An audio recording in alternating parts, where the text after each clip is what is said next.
देवी और प्यारे बच्चों, पत्रकार साथियों, साहब, बुजुर्ग और साथियों, मुझसे पहले सारी बातें कॉलेज जी ने भी बता दी और रामनिवास ने भी, पूरे विधायक ने बातें बताई। मैं आपको एक बात पूछना चाहता हूं, सिर्फ मेरा एक छोटा सा सवाल है, कोई बड़ी बात नहीं है। भाई यहाँ के जो जनप्रतिनिधि हैं, चाहिए तो ये था कि जब चौधरी भूपेंद्र सिंह हुड्डा की सरकार थी, कोई भी धरना प्रदर्शन इस इलाके में होता, हरियाणा प्रदेश में होता, तो हमारे लोकल विधायक और लोकल सांसद लोगों के बीच में जाते थे, लोगों की बातें सुनते थे, वो मुख्यमंत्री जी को बताते थे और मुख्यमंत्री जी उसका अनुदान करते थे। तो यहाँ पर आपका मेंबर पार्लियामेंट आया कि नहीं आया? पकड़ के बिठाया था। और यहाँ का जो लोकल एमएलए है, मैंने तो एकदम सुन के बड़ा आश्चर्य हुआ कि क्या नाम उसका, जोगीराम कहता है मेरा टेलीफोन नहीं उठाया। मैं उस दिन भी कह के गया था, अगर विधायक का टेलीफोन उसी की पार्टी का डिप्टी चीफ मिनिस्टर, जिसने अपने व्यापार के लिए इस इलाके को उजाड़ने का काम किया, और उसी का महकमा डिप्टी चीफ मिनिस्टर, और टेलीफोन न उठाते हैं तो वो इस्तीफा दे, या फिर दाल में काढ़ा है, बेईमान वो भी उतना ही है जितना दुष्यंत चौटाला है, जितना मनोहर लाल। सारी दाल काली है, फिर सारी दाल तो रखने से भी ठीक नहीं होती, या तो फिर खिंडानी पड़ेगी। खिंडाओगे ना, करो सारे हाथ खड़े, मीडिया को दिखाओ सारे दाल खिंडाओ। आप सुन लो भाई, हर याद होगी। मैं एक बात याद दिलाना चाहता हूँ, रास्ते के ऊपर मेरी बात याद आ गई। चौधरी भूपेंद्र सिंह हुड्डा इस प्रदेश के मुख्यमंत्री बने और मैं यहाँ से एमपी था। आप लोगों को याद होगा, नागौरी गेट के सामने हुड्डा साहब आपने पहली रैली की थी, 1 साल हुआ था, और बीच का रास्ता निकल नहीं पा रहा था, जहाँ लोगों को जब से ज्यादा सुविधा।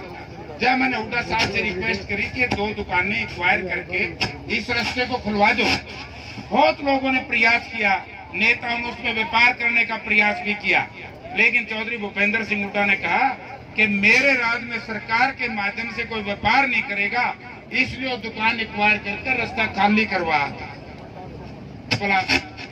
प्रजा चौक से सीधा गुरुद्वारा के साथ वो हुड्डा साहब ने खाली करवा।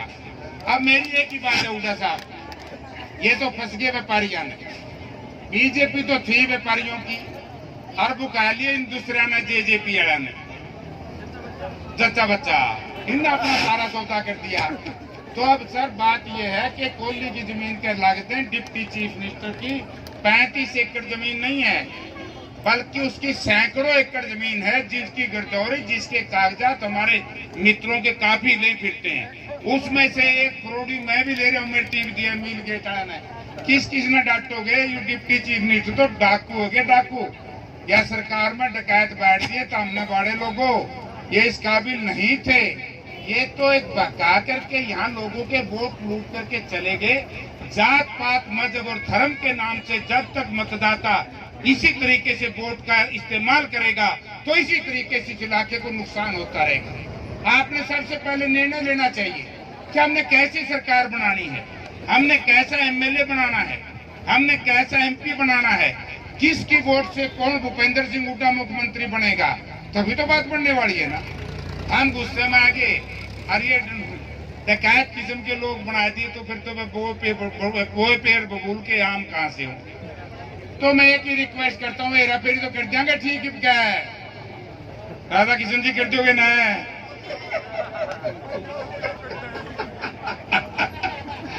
मैं तो एक बात कहता हूँ, मैं हुड्डा साहब से एक रिक्वेस्ट करूंगा, क्योंकि इस इलाके ने मेरा व्यक्तिगत तौर से, पार्टी के हिसाब से भी, क्योंकि मैं तो जो सी पार्टी में गया था, हमने एमपी पक्का बनाया, पार्टी पूर्ति का फ्रेज उस वक्त था नहीं, लेकिन ये मैंने फ्रेज रख लिया, क्योंकि इंडिपेंडेंट जीतों पास से भी मैं हुड्डा साहब के साथ रहा, कांग्रेस के साथ में जब भी नहीं रहा। अब मेरी रिक्वेस्ट सर आपसे ये है, इसको मैंने बहुत मॉनिटरी देखा है। जब मैं इंडिपेंडेंट एमएलए था, आप लोगों को याद होगी, कमल गुप्ता ने असेंबली में कहा कि मैं धन्यवाद करता हूं मुख्यमंत्री का, ये तो बेर भी अंगूर कह के बेचे अपने इलाके में। बोला जी आपने इंटरनेशनल एयरपोर्ट बना दिया, मैंने कहा गुप्ता जी, मैं भी वहां कई 3 बार MP रहा हूं, इस इलाके से 2 बार MLA रहे 10 साल। डोमेस्टिक एयरपोर्ट है नहीं, इंटरनेशनल कहां से बना दिया? आप क्यों बता रहे हो सदन को? तो एक तो बात ये है कि ये इंटरनेशनल एयरपोर्ट बन ही नहीं सकता। ये तो आप लोगों की बेशकीमती जमीन कोड़ियों के भाव खरीद के व्यापार करके बेच के पार। इस सारी व्यवस्था के लिए एक तो मैं आज आपको आश्वासन दिलवा के जाता हूँ। हुड्डा साहब तो बड़े नेता, इनकी तो जिम्मेवारी है सारे प्रदेश की। मुझे ऐसा लग रहा है कि लगाओगे, आप लाओगे ना इनकी जिम्मेवारी पूरा प्रदेश की। देखिए कहता को ठगी करना चाहिए तो उसकी मानियो ना, बहुत बुकान आवेंगे। तो दूसरा ये है, अच्छा कुट कुट के बता दोगे फिर ठीक है। दूसरा भाई ये है, मैं एक डिमांड रखता हूँ और आप भी शायद उसको मानोगे।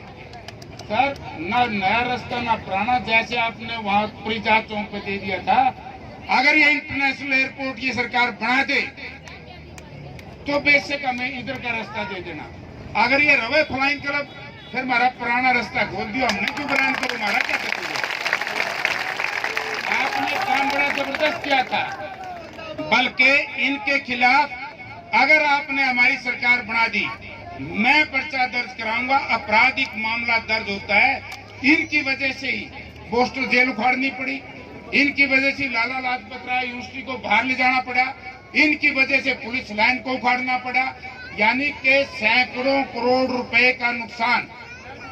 अब नहर भी उठेगी, वह टोटल हजारों करोड़ रुपए का नुकसान इस प्रदेश में हुआ है।